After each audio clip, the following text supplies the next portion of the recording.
자, 오늘 또 중요한 소식입니다. 이번 주 크립토와 증시, 이거 계속 모니터링 해야 될 것 같아요. 굉장히 중요한 구간이에요. 트럼프 대통령이랑 푸틴 대통령이 우크라이나 문제에 대해서 비밀리에 합의를 하였습니다. 새로운 계획에 따르면 미국과 다른 국가들은 크림반도와 돈바스를 합법적인 러시아 영토로 인정할 예정이라고 합니다. 그래서 우크라이나 군대를 50% 감축을 하고 우크라이나 영토에 미사일을 배치하지 않는 것이 포함이 된다라고 합니다. 일단은 러시아와 미국 쪽에서 이렇게 비밀리에 합의가 된 것 같고, 사실상 우크라이나가 지금 엄청 밀리고 있어요. 엄청 밀리고 있습니다. 그리고 이제 폴란드 쪽에서도 나토 전체 국가들도 좀 위협을 받고 있는 상황이기 때문에 굉장히 좀 이제 밀리는 상황 속에서 진전이 좀 있을까? 이제는 우크라이나의 최후 통첩이나 마찬가지거든요. 근데 일단 폴리마켓에서는 지금 볼륨이 한 꽤나 좀 높은 금액들이 걸렸어요. 400억에서 500억 정도가 걸린 상황에서 러시아랑 우크라이나의 종전이나 휴전에 대해서 어떻게 될까? 7% 정도가 됩니다. 이렇게 되면은 좀 최악의 상황을 생각을 해보면 나토 국가들과 이제 그 영국에서 프랑스에서도 전상자들 병원들 증강시키고 이런 것들 보면은 나토와 러시아가 전쟁을 할 수도 있는 상황에 직면할 수도 있기 때문에 폴리마켓으로만 따지면은 역배가 차라리 터지면 좋겠네요.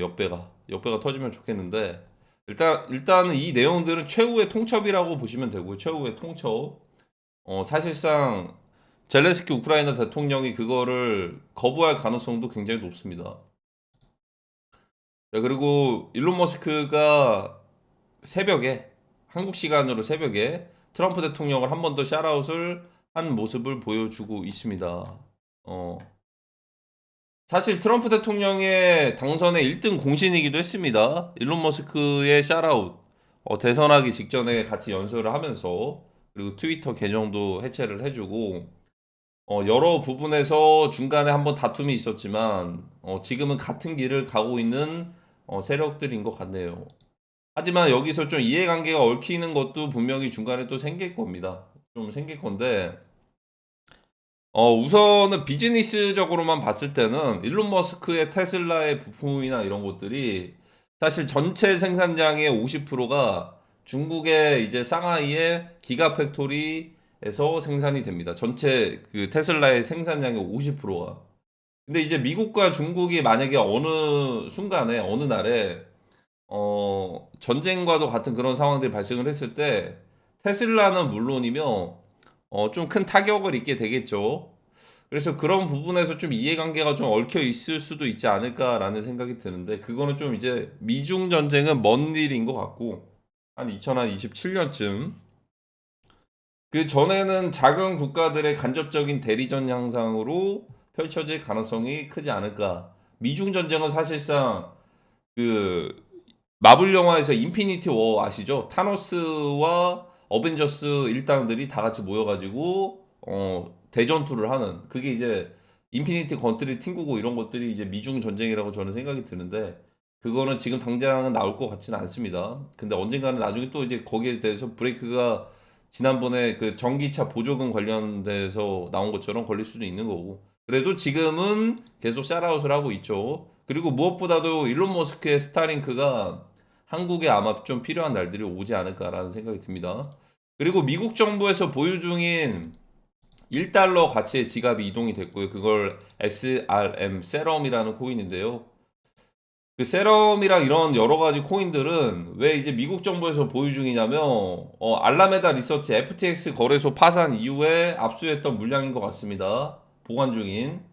자, 이게 왜 상징적이냐면 미국 정부에서 보유 중인 비트코인은 지금 32만 개 정도가 됩니다. 최근에 캄보디아부터 시작을 해가지고 압수한 비트코인이 32만 개가 넘어요. 근데 예전에 미국 정부에서는 보유 중인 압수한 비트코인을 시장에 매도해서 현금화한 적이 있거든요. 평균적으로 300달러, 막 1000달러 이럴 때. 바이든 전 대통령 집권하던 시기에는 2만 달러에서 3만 달러에 1만 개 정도를 매도를 한 적이 있습니다. 거기에 대한 우려가 시장에서 좀 커지고 있는 것 같습니다.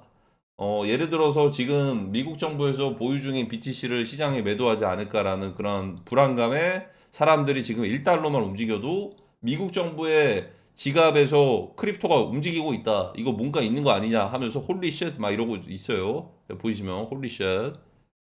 자, 그래서 지금 이제 돌아가는 분위기를 알아야 되는데요. 미국에서만 보유하는 게 아니고 영국에서도 한 6만 개 정도를 보유 중입니다. 압수 비트코인이. 자, 그리고 중국도 18만 개 정도, 18만 개 정도, 17만 개 정도로 보유 중이고 북한은 압수 비트코인보다도 비트코인으로 바꾼 게 14,000개 정도가 된다라고 했죠. 제가 그래서 전에 말씀드렸죠. 북한에서 이제 뭔가 하이퍼 리퀴드 거래소를 사용할 수도 있다. 자, 근데 놀라운 소식이 다가왔습니다. 놀라운 소식이 그 바이낸스 북한 해킹 코인 세탁에 연루가 됐다라는 얘기가 드는데 뭐 연루보다는 사실상 이건 그거 같아요. 연루보다는 바이낸스와 직접적인 연관이 있다라기보다는 북한에서 뭔가 여러 계좌들을 뭔가 나눠가지고 이렇게 했는데 바이낸스 측에서 몰랐을 수도 있겠죠. 그걸 어떻게 다 알겠습니까? 하루에도 트랜잭션이나 거래가 굉장히 많을 텐데, 그쵸? 그래서 뭐 연류보다는 북한에서 이제 바이낸스 거래소도 사용을 한다. 이게 좀 놀라운 소식이거든요. 왜냐하면 바이낸스만 아니 그러니까 중앙화 거래소 일대장의 바이낸스도 사용을 하는데 하이퍼리퀴드, 덱스, 퍼프덱스라고 사용을 못 할까요? 앞으로 이제 나오게 될 겁니다. 퍼프덱스에서 어떤 일들이 벌어지는지 한번 제가 시나리오 짜드린 것처럼 한번 지켜볼 만할 것 같습니다. 그리고 이제 비트코인과 이더리움과 리플 코인만 딱 비교를 해서 보면요. 지금 하락에 대한 괴리율이 가장 센 거는 이더리움입니다. 자, 이더리움이 가장 가파르게 떨어지고 있고요. 비트코인이 그나마 좀 이제 떨어지긴 떨어지는데 이더리움보다는 좀 하락률은 좀 이제 낮은 편입니다. 자, 이 구조로 봤을 때는 이더가 더 빨리 붕괴될 가능성이 커 보이죠. 다음은 2,000달러, 비트코인은 한 7만 8천 달러 이 정도 추가적인 하락을 한다면 이 상태면은 이더리움이 여기서 반등을 못하고 추가 하락을 한 다음에 2,000달러 때까지 밀릴 수가 있고요. 그 사이에 비트코인은 7만 6천 달러, 8천 달러까지 추가적으로 밀릴 수도 있는 거죠. 물론 이제 지금 당장은 뭔가 반등이 나오는 것처럼 보이지만 7만 5천 달러를 넘어서 진짜 찐반등이면 한 여기까지는 그냥 무난하게 회복을 합니다. 근데 이런 것들은 어떻게 보면 숏 스퀴징 가능성이 굉장히 큽니다. 스퀴징 가능성이 크고 이거 지켜봐야 돼요. 이번 주 계속 지켜봐야 됩니다. 목금토일 지금 시장에서 모니터링을 안 하시면 안 됩니다. 왜냐하면 엄청난 덤핑 재료가 또 추가적으로 다가올 수도 있기 때문에. 자, 근데 이제 가장 하락률에 대한 방어가 강력했던 건 지난번에 밑꼬리 선물 청산빔이 있고 난 뒤에 리플 코인이 오히려 하락률은 좀 방어를 하고 있어요. 저는 이게 더 무섭네요. 이게 예를 들어 현물 ETF가 이제 곧 승인되고 거래가 시작된다. 11월 말쯤에 그것 때문에 방어를 하는 게 아니냐라고 볼 수도 있겠지만 저는 반대로 봅니다. 요 놈은 계단식 하락으로 떨어지는 게 아니고 한 번에 떨어지려고 방어하는 거 아닌가? 한 번에 떨어지려고. 그러니까 방어가 아니고 한 번에 떨어지려고 야금야금 현물 매도들 하고 있는 거 아닌가? 이런 합리적인 의심이 됩니다. 리플 코인 그래서 이번 주에 계속 지켜보셔야 됩니다. 리플 코인이 붕괴되어야 알트 코인이 살아납니다. 이거 왜 그런지 앞으로 알게 되실 거예요. 리플이 붕괴돼야 알트 코인이 살아납니다. 리플이 흡성대법을 했었기 때문에 막바지 피날레로 알트코인이 살아나지 못했던 겁니다. 이거 기간 대비 차트들 한번 보시면 됩니다. 알트코인들이 어떻게 빠졌는지. 뭐 예를 들어 대표적인 샌드박스 같은 것도 마찬가지고 리플이 붕괴되어야지 알트코인들도 신고점을 돌파를 하는 코인들이 나올 겁니다. 저주하는 게 아니에요. 진짜예요. 저주하는 게 아니고 요런 애들이 다시 살아나는 날들을 오려면 리플이 붕괴되어야 된다. 자, 그리고 또 이제 중요한 소식이 있죠. 트럼프 대통령이 앱스타인 관련된 그 자료들 공개하는 것들에 서명을 했다라고 합니다. 이거 굉장히 또 중요한 소식인데요.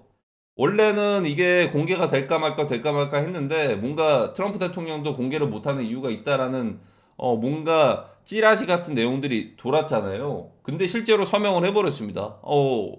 오히려 사람들이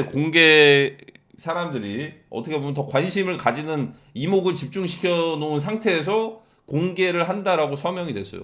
이건 굉장히 또 이제 중요한 내용입니다. 이게 지금 정세가 지금 단순히 코인이랑 주식이 괜히 떨어졌던 게 아니에요. 지금 세력들끼리 지금 완전 데스 게임으로 이제 한판 붙자로 가고 있는 겁니다, 지금. 자, 근데 아직 중요한 거는 뭐냐? 그래서 트럼프 대통령이 추구하는 방향성은 뭐냐면 일단은 그러니까 원래의 트럼프 대통령이 추구하는 거는 러시아랑 우크라이나만 좀 이제 잠깐 전쟁 멈추고 동북아시아만 좀 집중하겠다라는 취지일 수도 있어요, 지금 스탠스는. 근데 이거는 사실 코인 시장의 하락을 막는 것과 상승도 마찬가지겠지만 코인 시장의 하락을 막는 것과 전쟁은 그 누구의 의지로 막을 수가 없어요. 전쟁과 폭락은 막을 수가 없어요, 이게. 음. 그러니까 이제 예를 들어 상승까지는 뭔가 어떻게 보면은 상승도 뭐 막을 수는 없긴 한데 예를 들어 이제 일반적인 그 자산 시장에서 매수자보다는 매도자들이 원래 비교적 많은 시장이 바로 이제 이 코인이랑 주식 시장이거든요. 그러니까 이제 이것들을 매도자들을 억제했던 거는 사실 뭐 코인 시장에서는 락업을 걸거나 주식 같은 경우에는 배당금을 걸거나 아니면 대주주들에 대해서도 이제 어떻게 보면은 뭐 내부자 거래나 이런 것들 방지하기 위해서도 그렇고 도덕적인 해이도 그렇고 이래서 좀 매도에 대한 억제를 좀 많이 하는 편이잖아요. 그래서 시중에서 거래되는 시가총액이 곧 시장에 다 매도로 나왔을 때의 그런 시가총액인데 그래서 이런 부분들까지도 어떻게 보면 억제를 해놓은 상태인데 이거는 결국에는 천재지변 같은 일들이 발생을 하면은 이거는 막을 수가 없거든요. 그래서 이 두 가지는 막을 수는 없다라고 저는 생각을 하는데 그 상황 속에서 러시아와 나토까지 이어질지 아니면 이게 6.25 전쟁 이후에 최대 기간 이제 그 6.25보다도 더 이제 긴 기간 동안 전쟁을 했다라고 하는데 극적으로 우크라이나에서 그 합의를 좀 받아들여 가지고 이렇게 휴전을 할지 종전이나 휴전이나 대신에 그렇게 되면은 크림반도와 돈바스를 합법적인 러시아 영토로 인정할 예정이라고 합니다.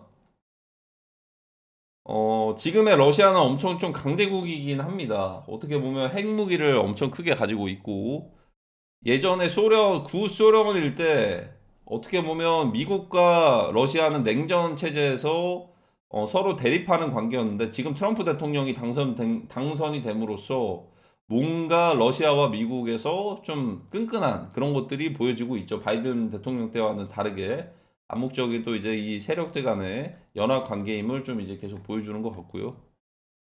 음, 중요한 거는 그거인 것 같네요. 일단 서명이 됐어요. 앱스타인 게이트 그 관련된 내용들이 서명이 됐고, 이제 곧 어떤 일들이 펼쳐질지 이번 주가 중요할 것 같고, 코인 시장의 변동성이 이로 인해서 엄청 더 커질 것 같아요. 제가 생각을 하기에는. 음, 이거 지금 막 나온 소식입니다. 오늘 오전에, 서명이 끝났습니다, 일단. 방금 앱스타인 이거 1시간 전에 한국 시간 1시간 전에 앱스타인 파일 투명성 법에 서명을 했고 해당 파일이 공개될 것이라고 발표됐고 아직 공개가 안 됐어요. 일단 서명 끝났고요. 공개가 될 거예요. 이번 사기극은 다른 모든 사기극과 마찬가지 민주당 역효과를 낼 것이다. 자, 여기서 더 중요한 게 이거는 단순히 정치적인 싸움이 있는 게 아니고 이거는 미국의 금융시장도 흔들릴 수도 있는 상황이거든요. 미국의 금융시장도 흔들릴 수도 있어요. 이게 단순히 의원들만 있는 게 아니고 그 미국의 대기업들의 뭐 임원진들도 있을 수도 있기 때문에 이건 마치 미국판 워터게이트처럼 금융시장이 흔들릴 수도 있는데 이걸 공개를 함으로써 증시가 흔들리는 것들은 당연할 수도 있어요. 하지만 그걸 두고서 또 이제 반대쪽에서는 주식이 떨어지고 있으니까 트럼프 대통령 탓으로 이제 몰아갈 수도 있겠죠. 미국의 민주당 같은 경우에는. 그러니까 보이지 않는 계속해서 민주당, 공화당 싸움이 계속 있는 건데, 자, 여기에 대해서 제가 좀 조심스럽게 생각을 해보면, 이번 주 변동성 역대급이 될 거다. 일단은 서명이 다 끝났고요. 파일의 투명성에 대해서도 서명이 끝났고, 아직 파일은 공개되지 않았는데, 여기에서 추가적인 것들이 공개가 되면서 이제는 자산 시장이 됐던 뭐가 됐던 이런 것들 사람들이 집중하는 시기란 말이죠, 지금은. 올해 초만 해도 이런 거 집중 안 했어요. 근데 지금은 뭐 트럼프 대통령 이거 서명하기 전에 막 뭐 움짤 같은 거 막 돌아다니고 했잖아요. 그래서 사람들이 더 궁금해해요, 이게. 이목을 집중시키고 나서 이렇게 서명을 하고 공개를 한다면은 그 파급 효과는 엄청날 것이다라고 생각이 들고, 이번 주에 그래서 코인 시장 변동성 역대급이 될 겁니다. 역대급이 될 가능성이 크다. 뭐 지금 어쨌든 한 절반 정도 왔죠. 지난번에 10만 8천 달러에서 8만 8천 달러까지 그래도 제가 하락하는 지점 대비해가지고 크게 하락을 했습니다. 한 2, 3주 전부터 계속 얘기를 드렸죠. 시원한 반등이 오면 좋겠지만 저는 아직까지도 좀 조심스러운 입장입니다. 지금부터는 이제 천재지변 같은 영역이기 때문에 천재지변 같은 일들로 신의 영역이죠. 지금부터의 가격 예측은 신의 영역이기 때문에 여기가 찐 반등의 자리다, 바닥이다, 더 추가적으로 하락한다에 대해서는 좀 말을 아낄 것 같습니다. 그래도 한 8만 8천 달러까지 하락을 한 거면 그래도 한 거의 한 90% 맞추지 않았나 이런 생각이 들거든요. 전부터 해가지고 이제 계속해서 말씀을 드렸죠. 한 달 전 성지순례 했습니다. 이거 이더리움 이거 차트 일일봉 차트가 실제로 여기일 때죠? 여기일 때 여기. 자, 그래서 이번 주 보셔야 될 거는 일단은 서명이 끝났기 때문에 어떤 식의 파일들이 공개가 되는지, 내용들이 공개가 되는지도 지켜봐야 될 것 같고, 그로 인해서 뭔가 보이지 않는 그런 이제 전 세계 많은 일들이 벌어질 수도 있을 거라는 생각이 듭니다. 예를 들어 이제 스페인 같은 곳에서도 예전에 한번 정전, 블랙아웃이 오기도 했고요. 그리고 얼마 전에 이제 클라우드 플레이어였나? 그런 것들 마비돼가지고 덱스 스크리너나 이런 것들 챗 GPT 안 들어가진 적도 있죠. 클라우드 서버라든지 뭐 이런 것들 뭐 갑자기 마비돼가지고 그거 쓰는 것들은 사용이 안 되기도 하고 뭐 많은 일들이 벌어질 수도 있는 게 바로 이번 주가 될 것 같아요. 일단 계속 집중을 해야 될 것 같습니다.